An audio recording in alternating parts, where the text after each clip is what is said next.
बिस्मिल्लाहिर्रहमानिर्रहीम। अस्सलाम वालेकुम वरहमतुल्लाहि वबरकातुहू। मुअज़्ज़िज़ हाज़रीन इकराम, बुज़ुर्गान मिल्लत, मेरे भाइयों, नौजवान साथियों, और जहाँ तक मेरी आवाज़ मेरे दुश्मनों को पहुँच रही है, सुन लो मेरी आवाज़। मेरे अजीज़ दोस्तों और बुजुर्गों, मौलाना एहतशाम रज़ा हाशमी साहब, उम्मीदवार प्रत्याशी मजलिस इत्तेहादुल मुस्लिमीन हसनपुर, एडवोकेट मोहम्मद आदिल अंसारी साहब, उम्मीदवार नौगावा सादात, मोहतरम जनाब शौकत अली साहब, सदर मजलिस उत्तर प्रदेश जनाब शमीम तुर्क साहब, जनरल सेक्रेटरी उत्तर प्रदेश मजलिस इत्तेहादुल मुस्लिमीन निज़ाम नश्तर साहब, रुकन बल्दिया मुफ्ती साकिब कासमी साहब, नईम मंसूरी साहब, जिला सदर अमरोहा के यूसुफ अब्बासी साहब, जनाब रईस अहमद सैफी साहब, जीशान मंसूरी साहब, जनाब फारूक सैफी साहब, जनाब हाजी यासीन अंसारी साहब, हाजी नईम अंसारी साहब, हाफिज आसिफ साहब, मौलाना अब्दुल करीम साहब, एडवोकेट आसिम अंसारी साहब, मोहम्मद फैसल तुर्क साहब। मेरे अजीज़ दोस्तों और बुजुर्गों, मैं आपको ये बताने आया हूँ कि आप अपना वोट 10 तारीख के उत्तर प्रदेश के विधानसभा के पहले चुनाव में ज़रूर उस अपने वोट का इस्तेमाल करिए। मैं आपको शुक्रिया अदा करने भी आया हूँ कि आपने अपना कीमती वक्त निकालकर आज की इस मीटिंग में आपने शिरकत की। आपका बेहद शुक्रिया। अल्लाह आपके जज्बे को और मजबूत करे और मजलिस से वाबस्तगियों को अल्लाह आपके नस्लों में दाखिल कर दे। मेरे अजीज़ दोस्तों और बुजुर्गों, मजलिस इत्तेहादुल मुस्लिमीन के सिपाही होने के नाते मैं आपको ये बताने आया हूँ कि हम सियासत या राजनीति पिछले 70 साल से मजलिस इत्तेहादुल मुस्लिमीन अमली सियासत में हिस्सा ले रही है। हम सियासत या राजनीति हमारे लिए कोई तिजारत नहीं है, कोई दौलत कमाने का जरिया नहीं है। हमारे लिए सियासत में, भारत की जमहूरियत में हिस्सा लेने का मकसद यह है कि हमको हमारा हक मिले, मजलूमों से इंसाफ हो, कमज़ोरों को ताकतवर बनाया जाए, गरीबों को उठाया जाए, माँ और बहनों को उनका हक मिले, और जो भारत के संविधान में जो कमजोरों के ताल्लुक से बाबा साहेब अम्बेडकर ने लिखा, वो तमाम चीज़ों को हासिल किया जाए। मजलिस में और दूसरी सियासी पार्टियों में फ़र्क यह है कि हम राजनीति गरीब और कमज़ोरों की हक की लड़ाई के लिए करते हैं, अपनी ज़ाती अना के लिए या मकबूलियत के लिए या तिजारत के लिए नहीं करते। और आज मैं उत्तर प्रदेश में अगर आया हूँ, अल्लाह मेरे दिल का हाल जानने वाला है, मैं अपनी मकबूलियत या अना की तस्कीन के लिए नहीं आया हूँ। मैं यहाँ पर इसलिए आया हूँ और इंशाअल्लाह रब्बे करीम मुझे जब तक जिंदा रखेगा मैं आता रहूँगा। मेरा आने का मकसद यह है कि आपको नेता बनाया जाए। मेरे आने का मकसद एक ही है कि आपको हिस्सेदारी की लड़ाई में आपको अपना हिस्सा मिले, आपके मसाइल का हल हो, आपको इज्जत और वो मुकाम, वो मान और सम्मान मिले जो दीगर लोगों को मिलता है। यही मजलिस इत्तेहादुल मुस्लिमीन का मंशा, मकसद और पैगाम है। यही हमारा ऑब्जेक्टिव है। मैं आपको यही बात बताने आया हूँ। मेरे अजीज दोस्तों और बुजुर्गों, मजलिस के मुखालिफीन मजलिस को एक फिरका परस्त पार्टी कहते हैं। मैं उनसे पूछता हूँ, बताओ कौन सी फिरका परस्ती की तुम बात कर रहे हो?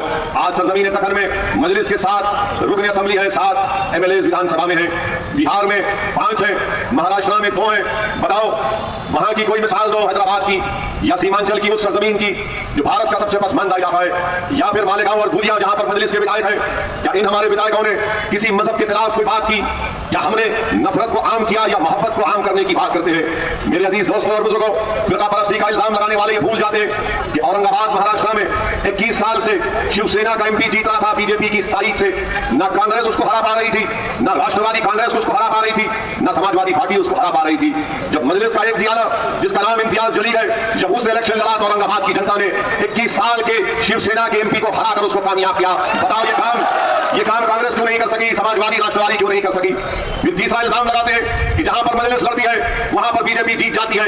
मैं हमेशा इस बात को कहा हूं और आज भी कह रहा हूं, मैं उन समाजवादी पार्टी, कांग्रेस, BSP या कोई भी हो, बीजेपी का भी हो, एक वक्त तय कर लो, किसी टीवी चैनल पर तुम चारों एक साथ बैठकर मुझसे बहस कर लो। 10 मिनट के अंदर मैं दलाल देकर तुम्हारी जबानों को बंद कर दूंगा, तुमको बताऊंगा कि क्या सच है और क्या झूठ है। मगर इनका मसला यह है क्योंकि असदुद्दीन ओवैसी हक की आवाज को उठाता है। असदुद्दीन ओवैसी संविधान के दायरे में रहकर संविधान ने जिन बातों का जिक्र किया, क्या किया संविधान ने जिक्र? संविधान ने कहा लिबर्टी, उसके माने आजादी। संविधान ने कहा जस्टिस, उसके माने इंसाफ। संविधान ने कहा फेटर्निटी, उसके माने भाईचारगी। Liberty, equality, fraternity, justice, equality के माने मसावात। मेरी लड़ाई यही है। मैं आजादी चाहता हूं। किससे आजादी चाहता हूं? फिरकापरस्त ताकतों के जुल्म से। मैं आजादी चाहता हूं किससे? मैं आजादी चाहता हूं उन पार्टियों से जो RSS को उम्मीदवार हसनपुर में उतारकर मुझसे कह रहे हैं कि तुम गुलामी इसकी करो। मैं भाईचारगी चाहता हूं, मैं भाईचारगी, फेटर्निटी चाहता हूं। क्या चाहता हूं? इसीलिए हमने भागीदारी परिवर्तन मोर्चा को बनाया। मैं जब इंसाफ की, जस्टिस की बात करता हूं तो मेरा मानना यह है कि उत्तर प्रदेश के हर मैदान में मुझसे इंसाफ किया जाना चाहिए। शिक्षा में, ठेकेदारी में, पुलिस की भर्ती में ये इंसाफ की हम बात करते हैं। इक्वालिटी की जब बात, मसावात की बात जब हम करते हैं तो हमारा मानना यह है कि जब तुम्हारे मंच पर सब लोग बैठ सकते हैं तो फिर मैं क्यों तुम्हारे साथ नहीं खड़ा हो सकता? मसावात के माने, मसावात या बराबरी के माने ये नहीं है कि तुम दरी बिछाते रहो, गुलामी करते रहो और इनके सामने सर झुकाओ। यही बात इनको पसंद नहीं आती कि ओवैसी, इनको जो बात पसंद नहीं आती वो ये है कि ओवैसी हमारी हाँ में हाँ नहीं मिलाता। नहीं मिलाऊंगा, नहीं मिलाऊंगा। जो बीजेपी गलत काम करेगी तो उसके खिलाफ आवाज उठाऊंगा। अगर इस मुल्क को, जिसको हमारे उलमाए किराम ने अपने खून से आजाद किया, इस मुल्क को सन 57 की जंग आजादी में हमारे उलमाए किराम ने जिहाद का फतवा अंग्रेजों के खिलाफ दिया। अल्लामा फजल हक खैराबादी रहमतुल्लाह अलैह ने काला पानी की सजा को कबूल किया, फांसी के फंदे को मुस्कुराकर अपने गले में डाला, मगर अंग्रेजों के सामने अपनी गर्दन को नहीं झुकाया। रेशमी रुमाल की तहरीक चलाने वालों ने माल्टा की जेल में सालों गुजार दिए। हमने इस मुल्क को अपने खून से आजाद करवाया। ये मुल्क मेरा भी है, सबका मुल्क है। मगर आज अगर बीजेपी उस मुल्क के सेकुलर कैरेक्टर को बदलने की बात करती है तो सदुद्दीन ओवैसी मोदी की आंख में आंख डालकर बोलता रहेगा। अगर कोई ये समझता है कि उत्तर प्रदेश के बीजेपी के मुख्यमंत्री के खिलाफ तकरीर करने से मेरी आवाज को दबा दिया जाएगा, तो याद रखो, जब तक जिंदा हूं सच बोलता रहूंगा, तुम्हारी ताकत मुझे दबा नहीं पाएगी। आज इल्जाम लगाती है कि मजलिस के लड़ने से बीजेपी जीत जाती है। बोलते हैं ना, सुना आपने, बहुत से मुनाफिकीन है जो ये बात को करते रहते हैं। मैं उनसे कह रहा हूं, अगर तुम्हारे दिल में, तुम्हारी सोच में अगर राई बराबर जमीन जिंदा है तो सुनो मेरी इस बात को।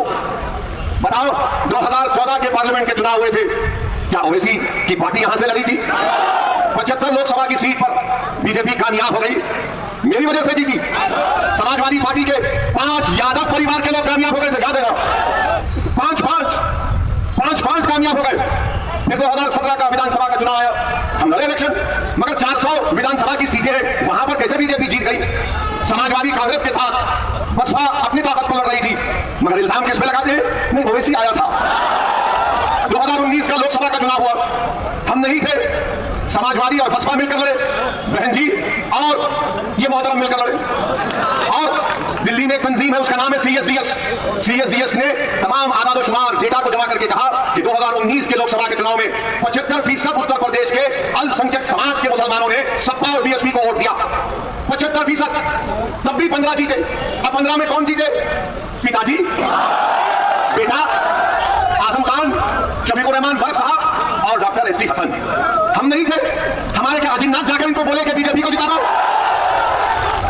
राहुल गांधी अमेठी हार गए, केरल चले गए, तो कांग्रेसी बोलते हैं ओवैसी की वजह से। अब ऐसा हाल हो गया कि हम रास्ते से गाड़ी से चले गए और किसी घर में सपा के या कांग्रेसी के घर में भैंस दूध देने वाली है, सुबह में दूध नहीं दी तो बोलेंगे ओवैसी का इसको दूध नहीं दे रही। अब आप इनसे पूछिए कि ओवैसी की वजह से बीजेपी जीत रही है या तुम्हारी नाहली की वजह से बीजेपी जीत रही है? ये नाहल है, इन पर एतबार नहीं किया जा सकता। अच्छा, और एक मजलिस की मुखालिफ एक बात करते हैं, मुखालिफिन क्या कहते हैं? चुनाव आ गया, अब इनके तमाम ये पहले मुनाफिक फिरते हर जगह बैठकर जिस तरह शैतान कान में खुसखुस करता है ना, ये शुरू कर दिया अपना खुसखुस। क्या बोलेंगे? जिंदगी मौत का चुनाव है, बोलेंगे ना, बोल रहे हैं ना, ए बेटा जिंदगी मौत का चुनाव है, घबरा मत कर दियो। अब ये जिंदगी मौत का चुनाव क्या 2002 में नहीं हुआ? ये जिंदगी और मौत का चुनाव 2007 में नहीं हुआ? ये जिंदगी और मौत का चुनाव 2012 में नहीं हुआ? ये जिंदगी और मौत का चुनाव 2017 में नहीं हुआ? अरे बोलने वालों कितना झूठ बोलोगे, तुम अपना जमीर बेच चुके हो। और जब बोलने वाले बोलते हैं आप मासूम हैं, जब आपको नजर आता है कि भाई जिंदगी और मौत का चुनाव है, तो आप डर कर अपने वोट का इस्तेमाल करते हैं। और फिर उसके बाद हम रोज मरते हैं, रोज जनाजा निकलता है, एनकाउंटर के नाम पर जेल में जब नौजवानों की जवानी को बर्बाद कर दिया जाता है, बच्चों को स्कूल से महरूम कर दिया जाता है, बच्चों के लिए कॉलेज नहीं खोला जाता, नौजवानों को रोजगार नहीं दिया जाता, हम रोज मरते हैं। मगर जब चुनाव आता है तो सब कहना शुरू कर देते तो की तरह जिंदगी और मौत का चुनाव है। बताओ अगर जिंदगी और मौत का चुनाव है तो 2019 में क्या हुआ था, 2017 में क्या हुआ, 2014 में क्या हुआ? बताओ जो तुम मेरी मुखालिफत करते हो, तुम मुझ पर उंगलियां उठाते हो, क्या क्या इल्जाम तुम मुझ पर लगाते हो? लगाओ जितने इल्जाम लगाना है लगाओ। मुझे इस दुनिया में अगर अल्लाह इंसाफ नहीं करेगा तो अल्लाह जरूर आखिरत में इंसाफ करेगा, और अल्लाह इंसाफ करने वाला इस दुनिया में भी करेगा इंशाअल्लाह ताला।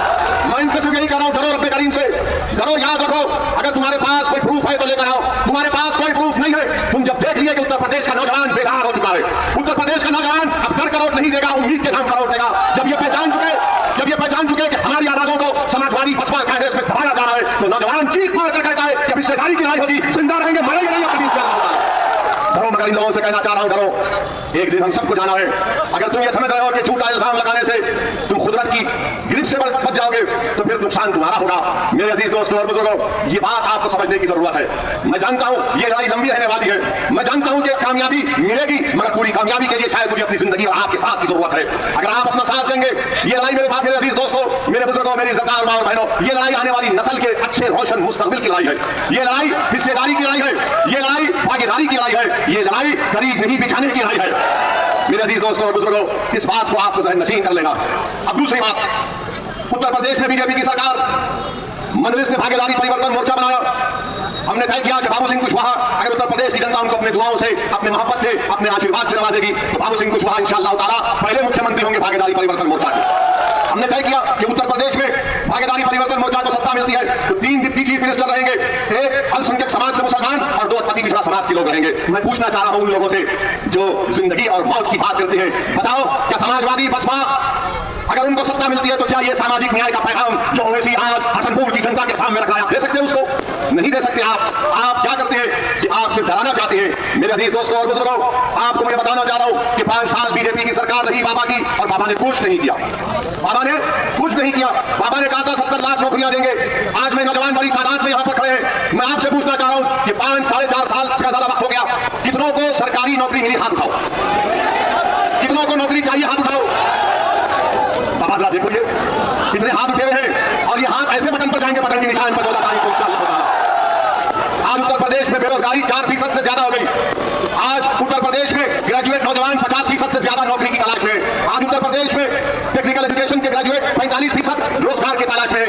आज उत्तर प्रदेश में 60% से ज्यादा डिप्लोमा होल्डर्स नौकरी रोजगार की तलाश में। बीजेपी के पास इसका कोई सवाल नहीं है, इसका कोई जवाब नहीं है। बीजेपी से अगर आप पूछेंगे बाबा से तो बाबा बोलेंगे, ए नौजवान तू हमको वोट दे, मुगलों को हराना है हमको।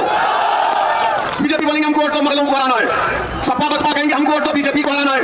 और आप मासूम इन दोनों को देखते हैं, ये क्या हो रहा है? एक तरफ जिंदगी मौत, एक तरफ मुगलों को हराना, दूसरी तरफ ये कह रहे हैं बीजेपी को हराना है। मेरे अजीज दोस्तों और बुजुर्गों, आपको मैं ये पैगाम देने आया हूं कि आप हिस्सेदारी की लड़ाई के लिए अपने वोट का इस्तेमाल करिए। आप अपने इज्जत और मान सम्मान को हासिल करने के लिए अपने वोट का इस्तेमाल करिए। आप अपने हसनपुर में आपके पास कोई कॉलेज नहीं है, स्कूल नहीं है, अस्पताल नहीं है। यहाँ का बीजेपी का विधायक था, कुछ नहीं किया। उससे पहले समाजवादी के कोई जनाब थे, उन्होंने कुछ नहीं किया। आपको ये बताना चाह रहा हूं कि योगी आदित्यनाथ अपने भाषण में कहते हैं कि मैं मई जून में सर्दी पैदा कर दूंगा। मुख्यमंत्री है और कहते हैं कि मई जून में सर्दी पैदा कर देंगे। मुख्यमंत्री आपको तो मौसम वैज्ञानिक बन जाना चाहिए। मई जून में सर्दी पैदा करेंगे और मैं गर्मी निकाल दूंगा। मुख्यमंत्री जी आप क्या पेंचिस के डॉक्टर हैं? इसबगोल खाने से तो सब निकल जाता है ना। बाबा का इसबगोल को बेच रहे हैं। हमारे पास हकीम साहब है, मैं गर्मी निकाल दूंगा, मैं सर्दी पैदा कर दूंगा। बाबा सुनो हमारा बात, हमारी पैगाम सुनो। अब मजलिस ने जो गर्मी पैदा कर दी उत्तर प्रदेश में नौजवानों में, ना तुम्हारी गर्मी इस गर्मी को कमी पैदा करेगी, ना तुम्हारी सर्दी इस गर्मी को पैदा करेगी। हमने जो गर्मी पैदा की है वो सच्चाई की बुनियाद पर, हकीकत की बुनियाद पर, गैरत की बुनियाद पर, इज्जत को हासिल करने के लिए, मुकाम को हासिल करने के लिए, हिस्सेदारी को हासिल करने के लिए हमने ये गर्मी पैदा की है। बाबा सुन लो, अगर हम मर भी गए ये लोग हमारे पैगाम को लेकर सुबह क़यामत तक चलते रहेंगे। अब इस गर्मी को कम होने मत दो। मैं मौसम की गर्मी की बात नहीं कर रहा हूं, तुम्हारे दिल में अब जो जज्बात पैदा हो चुके उसको बरकरार रखो। हम जिंदा रहे या ना रहे तुमको ये काम करना है, ये हमारी हिस्सेदारी की लाइफ है। गर्मी पैदा करेंगे, सर्दी पैदा करेंगे, ये क्या क्या बातें मुख्यमंत्री कर जाते हैं। अच्छा जब कोविड के सेकंड वेव में गंगा पर लाशें चल रही थी तो बाबा ना गर्मी पैदा किए ना सर्दी पैदा किए। लोग परेशान फिर रहे थे ऑक्सीजन दवाओं के लिए, बाबा अपने घर में आराम से बैठे थे। और लोग पूछेंगे तो वैसे तुमने क्या किया था रात में? हमने पहली वेव में हमारे पास हमारे कंप्यूटर में पहली वेव में हमने 1900 लोगों को अस्पताल में बेड नहीं मिल रहा था, हमने बेड दिलाया। जब दूसरी वेव आई तो हमने अपनी पार्टी से हैदराबाद में 900 ऑक्सीजन के सिलेंडर फ्री में आवाम के लिए रख दिए। और हमने बर्तानिया से ऑक्सीजन कॉन्सेंट्रेटर 80-90 मंगाए, सब फ्री में, जिसको ना लेकर जाओ। मजलिस के अराकीन घर पर जाकर ये काम करते थे। क्या समाजवादी आपको नजर आई दूसरी कोविड वेव में? कमाल साहब भी नजर नहीं आए। इतने बाकमाल थे कि उनको हसनपुर से उठाकर वहां फेंक दिया गया। क्या कमाल है अखिलेश तुम्हारा। अब तुम्हारे कमाल को हम खत्म करने आए हैं इंशाअल्लाह। इनके कमाल को, इंसान को नहीं, वरना ये हमारे भगा भाषण बोल दिया वैसी। हम बड़े बाकमाल हैं, हम जानते हैं तुम्हारे जादू पर तोड़ेंगे इंशाअल्लाह ताला।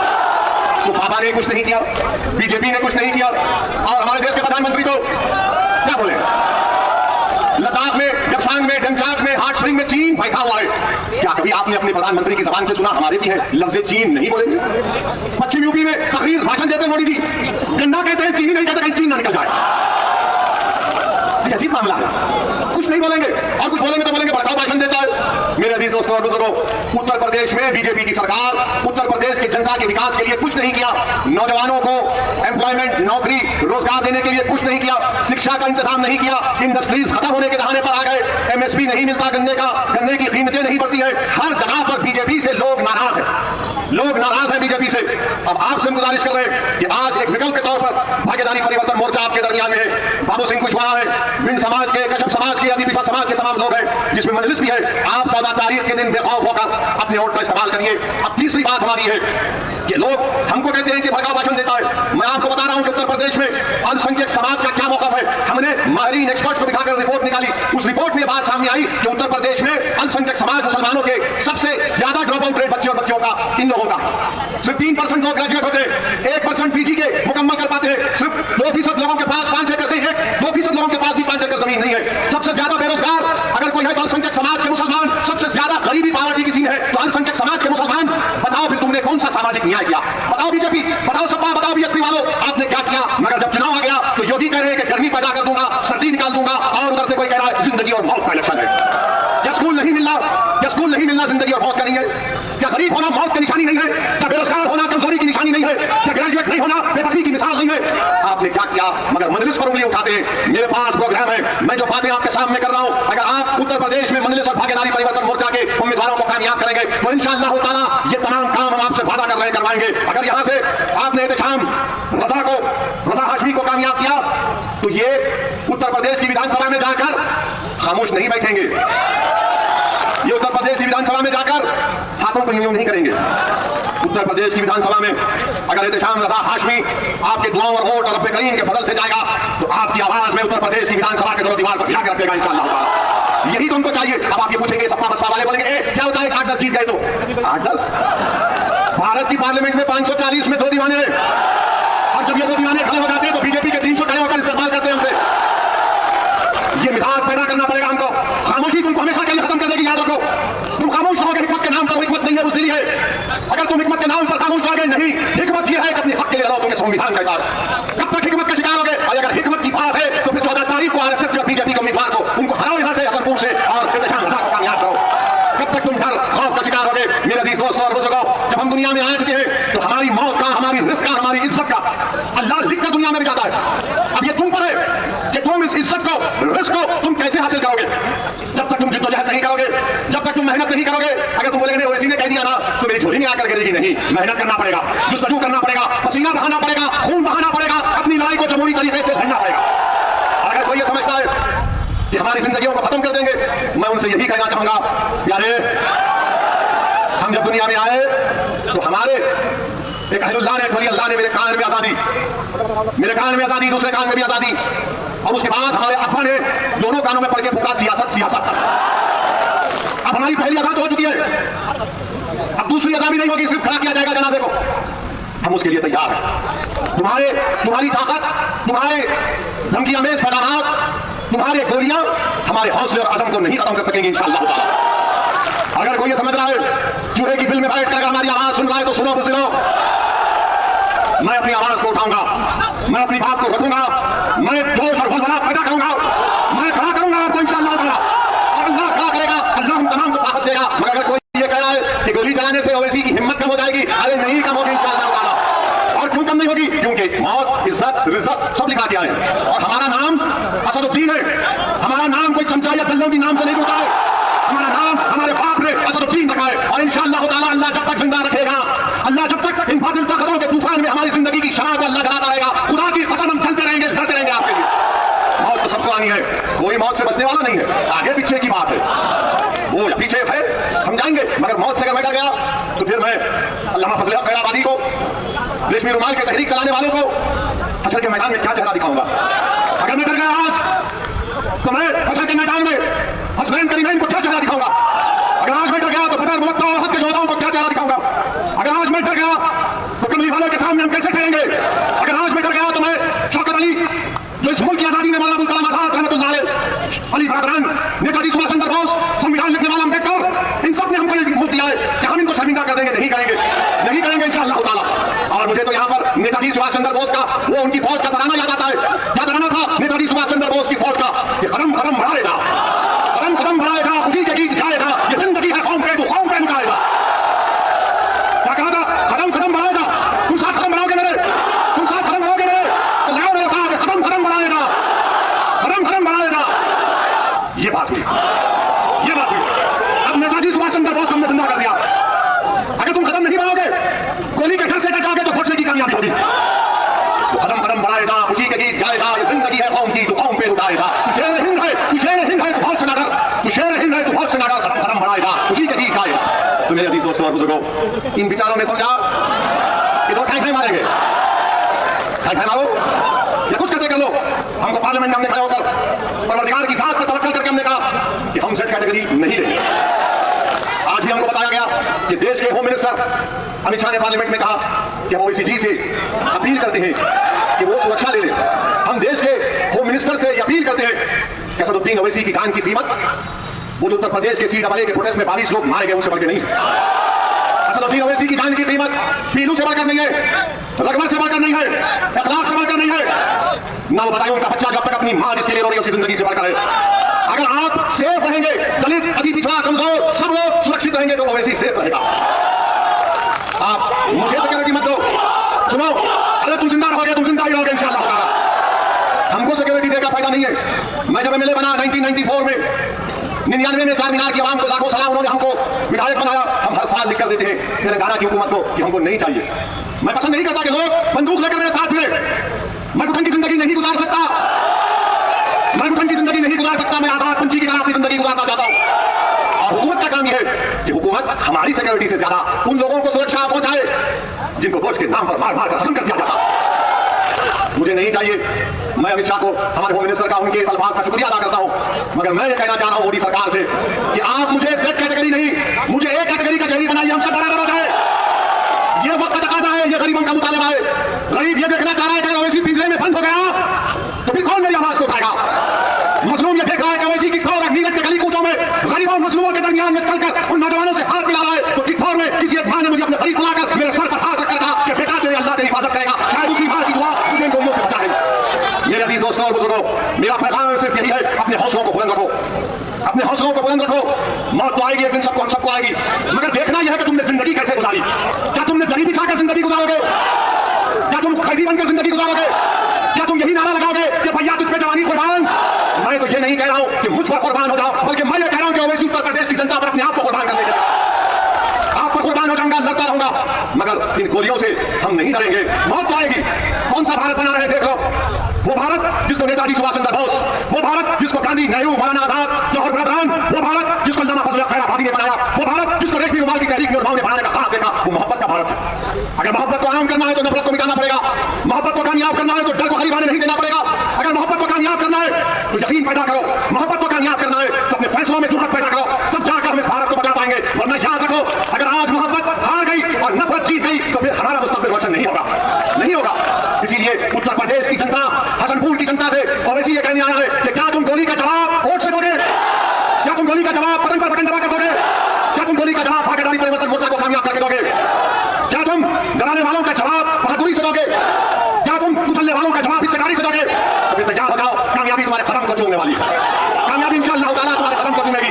अगर तुम ये फैसला कर लिए तो कोई तुम्हारी कामयाबी की राह में रुकावटें नहीं पैदा कर सकेगा। और मैं समाजवादी पार्टी के अखिलेश यादव को कहना चाहूंगा, मैं ये कहना चाहूंगा अखिलेश यादव, हसनपुर से आपका कैंडिडेट समाजवादी है या RSSवादी है? बताओ, RSSवादी है समाजवादी है? वो RSSवादी है नहीं है, उसका ताल्लुक RSS से नहीं है, तो क्या तुम RSS को वोट दोगे या फिर इसे किसान को कामयाब करोगे? RSS को दे दिए भैया, अब लगाओ नारा जवानी तुझ पे कुर्बान, RSS के लिए कुर्बान कर दोगे। अच्छा, एक तरफ RSS का उम्मीदवार, दूसरी तरफ मोदी का उम्मीदवार, तीसरी तरफ बसपा का हसनपुर का नहीं है, बेचारे को यहाँ आगे भटकती है। अब कौन हसनपुर का है? एहतशाम रज़ा हाशमी। और RSS को हराना है। आप गलती मत करो। मैं हमारे बुजुर्गों से दर्दमंदाना अपील कर रहा हूं कि आपने अपनी जबानों को खामोश कर लिया जब समाजवादी में कल्याण सिंह आए थे। आज आपने देख लिया कि RSS का उम्मीदवार समाजवादी का हसनपुर से प्रत्याशी बनकर आता है। मेरे अजीज दोस्तों और बुजुर्गों, इससे बड़ा धोखा समाजवादी किसी से भी नहीं कर सकती, किसी से भी नहीं कर सकती। कि RSS के जिम्मेदार को यहां से टिकट देना, ये आपकी तौहीन है, ये आपकी तौहीन है। याद रखो, मुझे माफ कर देना अगर मैं गुफ्तगू कर रहा हूं, ये आपकी तौहीन है हसनपुर के आवाम की। इसलिए अखिलेश ये समझता है कि मैं RSS को भी खड़ा करूंगा तो हालत मजबूरी में उसको वोट देंगे, हालत मजबूरी में वोट देंगे। नहीं, अब मजबूरी नहीं, अब ओवैसी इनकी मजबूरी बनेगा इंशाअल्लाह ताला। मंजलिस अब विकल्प के तौर पर उभर रही है उत्तर प्रदेश की सियासत में। नौजवानों तुम्हारी जिम्मेदारी है, नौजवानों तुम्हारी जिम्मेदारी है कि तुम इस कार्रवाई को लेकर आगे बढ़ो। भारत की जमहूरियत में अपना मुकाम पैदा करो।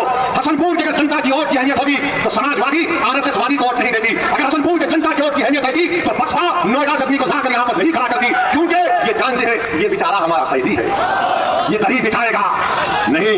जिस तरह बीजेपी के लोग कहते हैं कि नून खाएंगे उनको कामयाब करेंगे, सपा के लोग बोलते हैं ए भैया तुझ पे हमारी जवानी कुर्बान। अरे कितनी जवानी कुर्बान करेगा? दादा ने कर दी, बाप ने कर दिया, तू भी करेगा? मत कर कुर्बान, जिंदा रख अपने हौसलों को, अपने जज्बात को, हिस्सेदारी की लड़ाई लड़। अब मजलिस ये पैगाम दे रही है कि रोटी नून नहीं खाएंगे, दही नहीं बिछाएंगे और पतंग को जिताएंगे इंशाअल्लाह। मेरे अजीज दोस्तों और बुजुर्गों, पूरा मीर और पूरे जमात के साथ आज इस मीटिंग से जाइए, मेरी बात उत्तर प्रदेश के कोने कोने तक पहुंचाइए और मैं अल्लाह से भी दुआ कहूं कि अल्लाह दिलों में मोहब्बत का अल्लाह पैदा करने वाला है और अल्लाह ने हमको जिंदा रखा तो एक ही मुझे नजर आता है कि हम आपके दरमियान में जाकर इन तमाम बात का जिक्र करें। एहतशाम हाज रजा हाशमी को 14 तारीख के दिन पतंग के निशान पर बटन दबाकर वोट देकर कामयाब करिए। मैं आपके दरमियान में रहा हूं, आपके दरमियान में ही रहूंगा और अगर मेरी मौत आती है तो तुम पर फरीज आए कि तुम अपने कंधों पर मुझे लेकर जाना मगर अल्लाह जब तक जिंदा रखेगा उसको कोई नहीं कुछ कर सकता। ये मेरा अटूट ईमान है और इंशाअल्लाह ताला कुछ भी नहीं होगा।